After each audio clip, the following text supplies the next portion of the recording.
chemistry, like most sciences, seems to have its own language.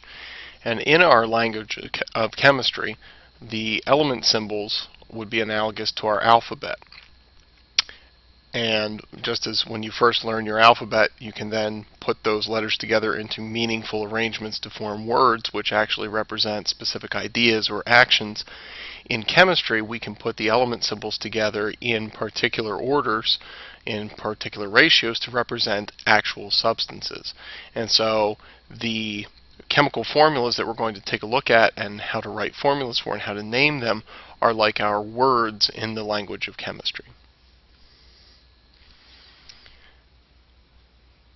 Now, chemistry comes with its fair share of long names, and so using symbols and using shorthand is essential. Of the greater than 114 elements that are on the periodic table, by arranging them in different combinations and different ratios, there are literally millions of different compounds. These formulas that we use to represent these compounds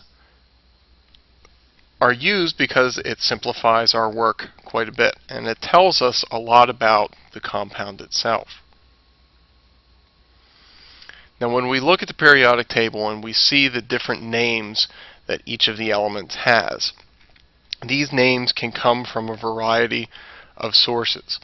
Many times the person or persons that were responsible for discovering the element have a fair amount to say about how the name is going to be chosen, but there is a governing body of chemists, IUPAC, International Union of Pure and Applied Chemists, that ultimately votes on and approves what new elements will be called.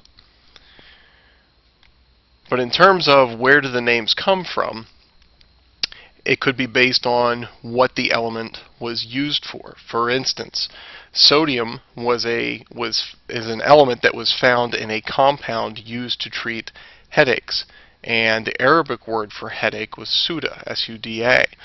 And so soda, which is now known to be sodium carbonate, was a substance that was used to treat headaches. So when the element itself was characterized and found in this compound, it derived its name sodium from that Arabic root word. It can be based on who discovered the element. It can be named after that person or some other person of scientific importance. It can be named for a property of the element. For instance, protactinium, one of the radioactive elements, decays into another radioactive element, actinium. The Greek word protos means first, so protactinium comes first before actinium. Sometimes elements are named after the place where they were discovered. Hafnium was discovered in Copenhagen, which is in Denmark, and the Latin name for Copenhagen was Hafnia, hence the name hafnium. Sometimes they're named after the mineral in which they're found. Lithium gets its name from the Greek word lithos, which means stone. Tungsten comes from the Swedish tungsten, which means heavy stone.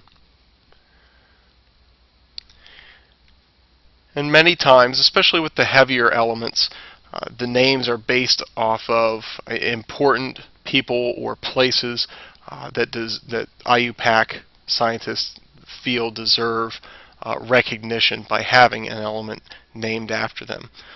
For instance, curium is named after Marie and Pierre Curie, who discovered radium and did a lot for the field of chemistry and science in general in terms of characterizing radioactivity and describing it.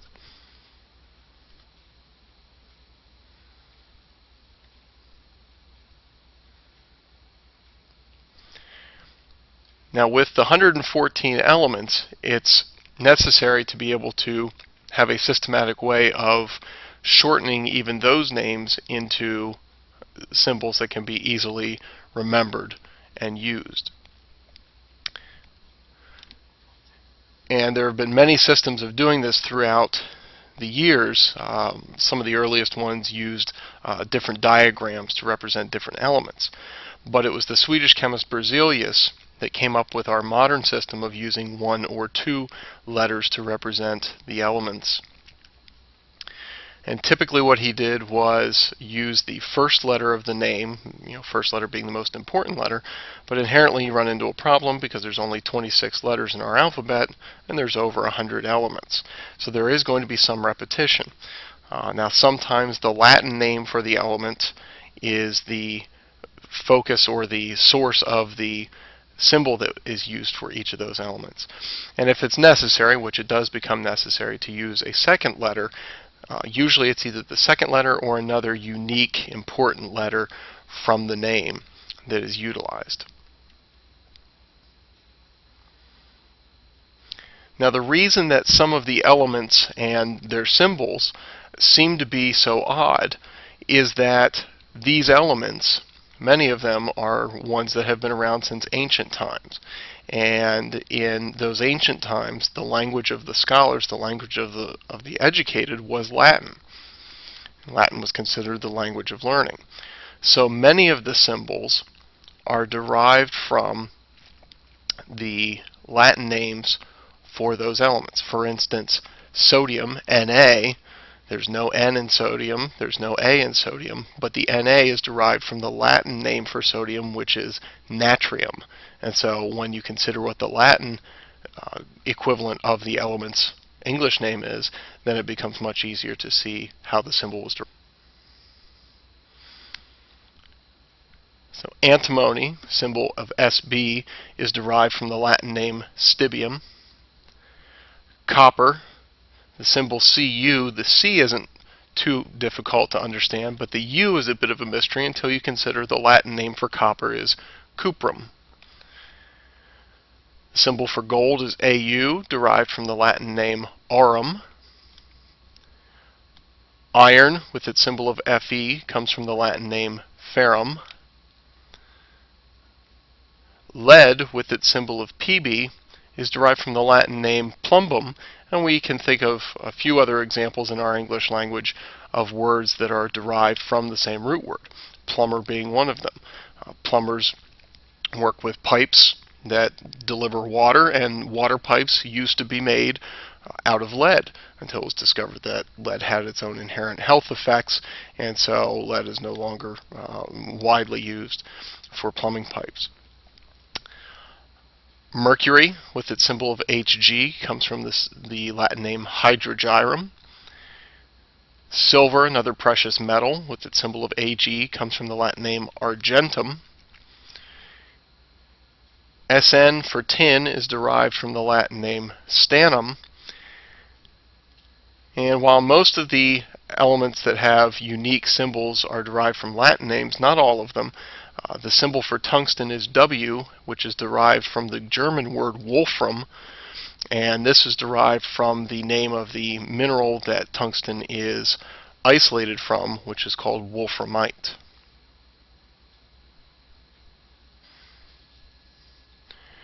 Now, besides using the letters for the shorthand for the symbols, we can also place numbers around that symbol, and that will give us information about the structure of the atom or the number of that element that are present in a given formula. If you imagine a square around the symbol for the element and a number placed at each of the 4 corners of that square, each number will tell you something different. Starting in the lower left-hand corner where the 17 is, that's the atomic number. And remember that the atomic number is how the elements are arranged on the periodic table in ascending order. The atomic number tells us how many positive protons are in the nucleus. The number to the upper left of the symbol, the 35 in this example, is the atomic mass number. And the atomic mass number is the sum total of the number of protons and the number of neutrons in the nucleus. The number in the upper right-hand corner will have a positive or a negative sign with it, and that represents the charge or the oxidation number for the atom when it's in its ionic form. And this indicates that you have either an excess of electrons or a deficiency in electrons, so that the negative electrons are no longer equal to the positive protons as they are in a neutral atom. And the number in the lower right corner where the 2 is in this example is referred to as the subscript. And when we write a chemical formula and we have to combine elements in different ratios, this is where the number is placed to indicate to us how many of this particular element are necessary to create a neutral compound formula.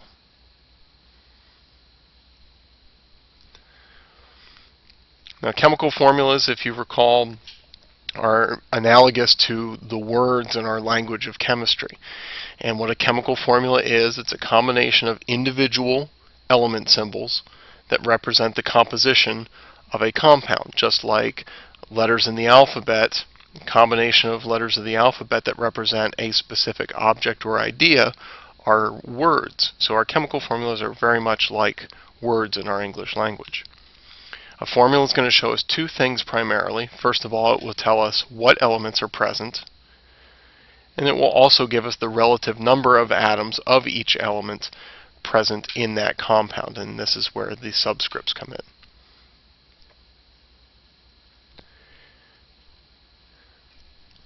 Now, what ratio the atoms are going to combine in is derived from the atomic structure, and specifically the electron structure. And the oxidation numbers help us to predict how many electrons are either going to be contributed by a given element or are going to need to be taken in by an element in order for its electron configuration to mimic one of the stable configurations of one of the noble gases. And it's in these chemical reactions, when elements are colliding with one another and interacting with one another, it's their outermost valence electrons that are going to be interacting. And sometimes they will transfer electrons, other times they will simply share electrons, but ultimately the goal, again, is to end up with a configuration similar to that of the noble gases, which are the most stable elements on the periodic table. Now, when electrons are transferred from one element to another, such as we see in ionic bonding with metals and nonmetals bonding together, when the electrons are transferred, this creates an ion, which is nothing more than an electrically charged atom. Now, we can have different types of ions depending on the particle that is electrically charged. If it is just a single atom that is electrically charged because of either an excess or deficiency of electrons, we call that a monatomic ion. Mono for one, atom for atom, obviously. Polyatomic ions are when you have a group of atoms that collectively stick together and react together, but overall there is either an excess or a deficiency of electrons. And so the particle as a whole, made up of all the elements that are in it, acts as a single entity and has that entire charge. So in this case you see sulfate, which is one sulfur atom and 4 oxygen atoms. Collectively, that group of 5 atoms goes out and reacts with other species as a single unit, and it itself carries a -2 charge. Ammonium, 1 nitrogen and 4 hydrogen atoms, reacts collectively as a single unit, and it carries a +1 charge. When we talk about ions, you have positive ions and negative ions. Commonly, we use the terms cation to refer to positive ions and anions to refer to the negatively charged ions.